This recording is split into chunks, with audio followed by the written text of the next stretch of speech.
पूज्य श्री स्वामी जी महाराज की रचना एकादशो उपनिषद संग्रह कठोपनिषद 5वीं वल्ली 39 पृष्ठ 3रा श्लोक। वैवस्वत नचिकेता को आत्मा की सतता का वर्णन कर रहे हैं। ये आत्मा की यात्रा कैसे होती है, ये ऊंचे नीचे जन्मों में कैसे जाता है, इसका वर्णन करते हुए वैवस्वत नचिकेता को संबोधन करते हैं। वह आत्मा जब देह में आता है तो प्राण वायु को ऊपर को उठाता खींचता है और अपान वायु को भीतर से नीचे को फेंकता है, अर्थात बाहर निकालता है। ये श्वास पर श्वास का वर्णन कर रहे हैं कि आत्मा जब शरीर को धारण करता है तब वह आत्मा ही है जो प्राण वायु, जो हम सांस ले रहे हैं, अंदर खींच रहे हैं वायु, और वह बाहर धकेल रहा है।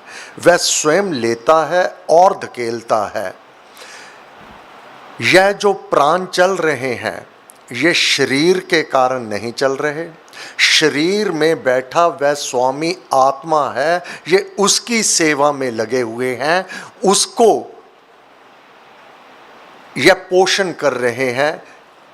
प्राण आते और जाते हैं। साधारणतः मानव ये समझता है कि प्राण आने जाने से शरीर चल रहा है, नहीं, आत्मा है तो प्राण चल रहे हैं।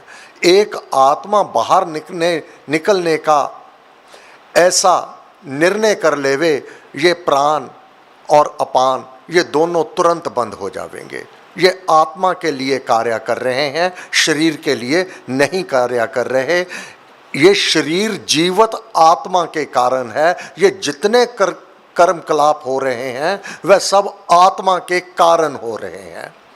वह आत्मा जब देह में आता है तो प्राण वायु को ऊपर को उठाता खींचता है और अपान वायु को भीतर से नीचे को फेंकता है, अर्थात बाहर निकालता है। सारी इंद्रियां उस मध्य भीतर में बैठे हुए पूजनिया को उपासती हैं।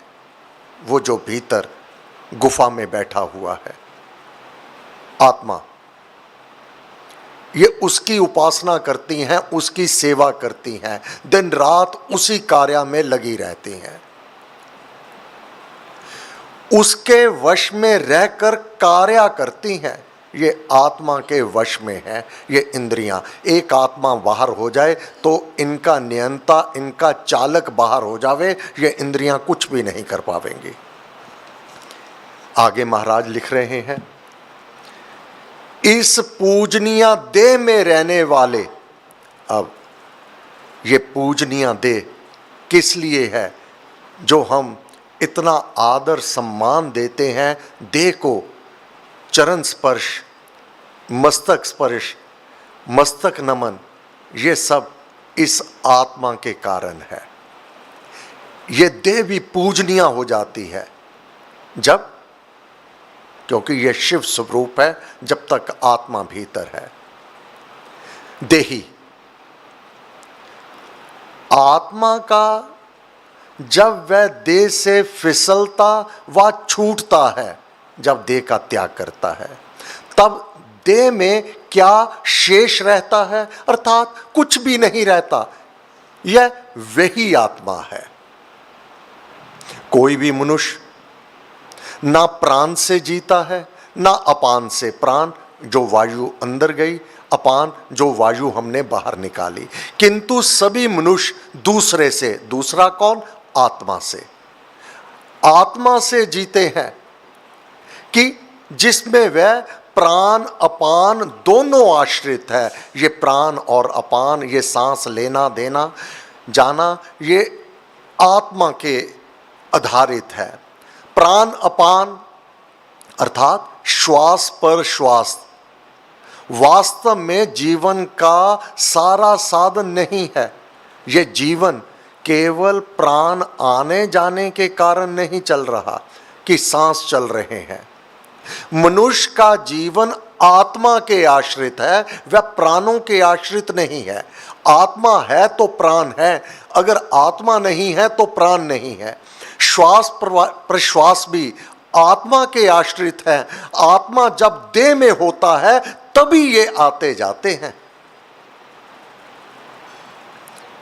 अच्छा, अब हे गौतम, नचिकेता, मैं तुझे यह रहस्य बताऊंगा। उत्तम रहस्य की बात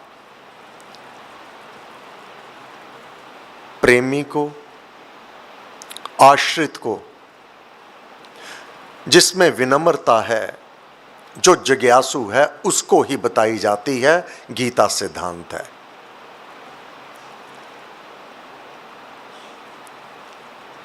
एक तो सनातन ब्रह्म है, रहस्य की बात।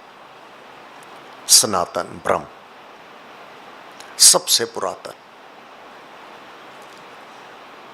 दूसरे जैसे मरकर आत्मा होता है। अब पृथक पृथक कर दिया। एक तो परमात्मा सनातन ब्रह्म और दूसरा आत्मा। ये दो शक्तियां ही कार्य करती हैं, जबकि दूसरी शक्ति आत्मा परमात्मा का ही अंश है। किस प्रकार? अग्नि जला दी, ऊपर बर्तन रख दिया, अग्नि तेज उस बर्तन में प्रवेश कर गया। अब कहां से आया वह तेज? वह अग्नि से ही आया। वह उसमें प्रवेश भी कर जाता है और बाहर भी हो जाता है। ये आत्मा जो हमारे भीतर है उसी परमात्मा का अंश है। अब तेज का क्या रूप है?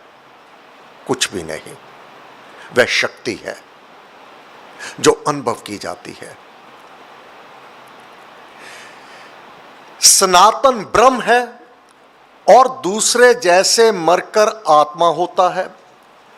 प्रथम जैसे मरकर आत्मा होता है, यह कहते हुए वैवस्वत ने बताया कि बहुत से देहधारी जो मोक्ष नहीं पा जाते, एक तो मोक्ष बार बार जन्म और मृत्यु से पार हो गई वह आत्माएं, वह तो उस ब्रह्म में प्रवेश कर जाएंगी जहां से वह निकल करके आई हैं, उसी में वापस प्रवेश कर जाएंगी। जो मोक्ष नहीं पा जाते, अब जो नहीं पा जाते वे देह धारण के लिए मनुष्य आदि जन्मों को ग्रहण करते हैं। अब जो मोक्ष नहीं प्राप्त करते वह आत्माएं मनुष्य आदि या जंगम जगत, कीड़े मकोड़े अथवा मानव, मनुष्य आदि कहा है, जन्मों को ग्रहण करते हैं। अब इनमें कई एक स्थावरों में प्रवेश करते हैं। स्थावर अचल संपत्ति, स्थिर, स्थायी। यह सारी वनस्पति वर्ग जो जड़ से पैदा होती हैं, एक स्थान पर स्थिर रहती हैं, वह स्थावर जगत है। कई एक स्थावरों में प्रवेश करते हैं, स्थावरों में रहते हैं, जन्म जन्मांतरों में जाना जैसा कर्म हो, जैसा कर्म हो वैसा ही वह स्थान प्राप्त कर लेते हैं, वैसा ही सुना गया है। अब वैवस्वत भी क्या कह रहे हैं? ऐसा मैंने सुना है। अगर भगवान कह रहे हैं कोई झूठ बात तो सुनेंगे नहीं और झूठ बात अपने मुख से बोलेंगे भी नहीं। तात्पर्य, वैवस्वत ने भी उस परमात्मा को और ऊपर रखा कि वह शक्ति तो अपरंपार है, उसको पूर्ण जान लेना असंभव है। परंतु यहां साधक यह अवश्य समझ आता है कि आत्मा कर्म अनुसार चोले को ग्रहण करता है। अब चौथी वल्ली में जहां हमने छोड़ा था, आगे वैवस्वत वही वर्णन करने जा रहे हैं। सनातन ब्रह्म का वर्णन करते हुए वैवस्वत ने कहा, अब आप जो पाठ छोड़ा हुआ है, चौथी वल्ली पेज 36 श्लोक 6, परमात्मा का वर्णन करते हुए ऋषि कहता है, जो परमेश्वर तप से अर्थात संकल्प से भी प्रथम प्रकट था और जो वायु में व वाष्प में जगत से भी पहले प्रकाशित था, उस गुहा में प्रवेश होकर रहने वाले प्रभु को, अब वह प्रभु ही है जो आत्मा के रूप में हमारे गुफा में हृदय में विराजमान है।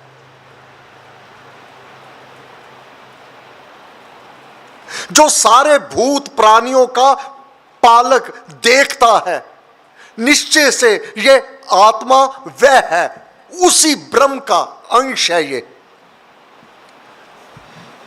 जो देवतामय पूज्यतमा अद्वितीय अखंडनीय शक्ति है। वह शक्ति जो आत्मा की, जैसे तेज की अखंडनीय, वह तेज खंड खंड नहीं होता, एक रहता है।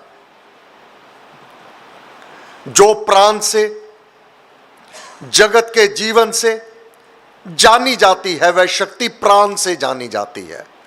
और भूतों से, चराचर जगत से, चराचर अब वही जड़ और चेतन जगत, वही शक्ति चराचर जगत से प्रकट होती है, चाहे मानव, चाहे ये वनस्पति वर्ग, वृक्ष, पेड़ पौधे। आत्मा इसके द्वारा इस लोक में प्रकट होता है, यह रूप धारण करता है, यह शरीर धारण करता है, अर्थात समझ में आती है यह शक्ति आत्मा की, इन रूपों में समझ में आती है उस गुप्त होकर रहने वाली शक्ति को। ईश्वर को जो जानता है, अब भ्रमित नहीं होगा साधक, जहां पाठ छोड़ा था वह ईश्वर ही है जो शक्ति के रूप में भीतर प्रज्वलित है, चाहे वनस्पति वर्ग, चाहे ये प्राणमय सृष्टि। उस गुप्त होकर रहने वाली शक्ति को, ईश्वर को जो जानता है, निश्चय से यह आत्मा वह है। जो परमेश्वर जगत में ऐसे गुप्त हैं जैसे दो अरनियों में आग गुप्त होती है और गर्भनियों से भली भांति धारण किया हुआ गर्भ जैसे गुप्त होता है, वह तेजों में तेज ब्रह्म ज्ञानियों से, याजकों से तथा सर्व साधारण मनुष्यों से, किन किन से? एक तो जो ब्रह्म ज्ञानी है, जो याजक हैं, जाप पाठ करने वाले हैं, अर्थात सर्व साधारण मनुष्यों से सदा स्तुति करने योग्य है, निश्चय से यह वह परमात्मा है। जैसे दो अरनियों में आग गुप्त होती है, अरनी लकड़ी, इनमें आग गुप्त है। जब दो लकड़ियां पकड़ करके उसको रगड़ दिया जावे तो अग्नि प्रज्वलित होगी। स्मरण होना चाहिए किष्किंधा कांड 3 सर्ग 10वां सोर था प्रसंग, जब रघुनाथ जी सुग्रीव से संधि करने जा रहे हैं, तब हनुमान जी ने अरनी मथन कर दो, उस समय हनुमान ने ज्योति ज्वलित की, जो उज्जवल ज्योत जगी तभी। वह 2 अरनियां लेकर उनको रगड़कर अग्नि, पवित्र अग्नि जो प्रज्वलित की, और उसी की प्रदक्षिणा की रघुनाथ जी सुग्रीव ने। तो वह संधि हुई इनकी मैत्री की, एक दूसरे के सहयोगी। ये जो वनों में ग्रीष्म ऋतु में अग्नि लग जाती है, हम भारत में देखते हैं, हिमाचल में जो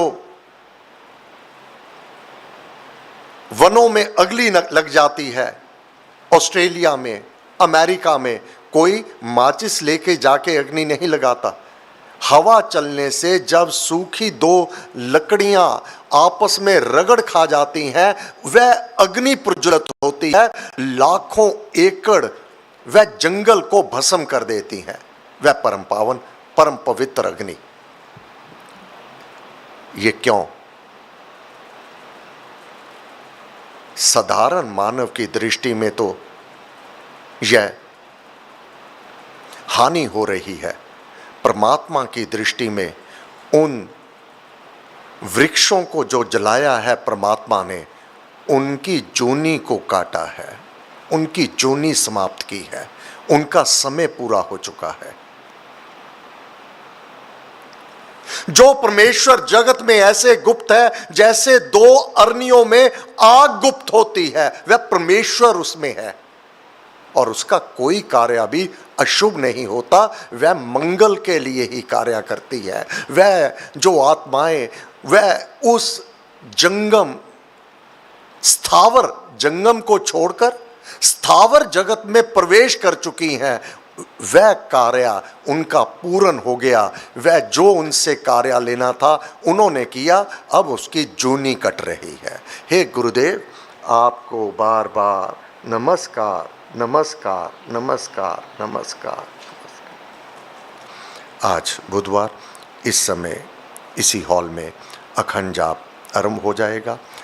सायं 3 बजे अमृतवाणी का पाठ भजन कीर्तन के साथ 4 बजे ये सारा यज्ञ समाप्त होगा। धन्यवाद। वृद्धि आस्तिक भाव की, शुभ मंगल संचार, अभ्युदय सद्धर्म का, राम नाम विस्तार।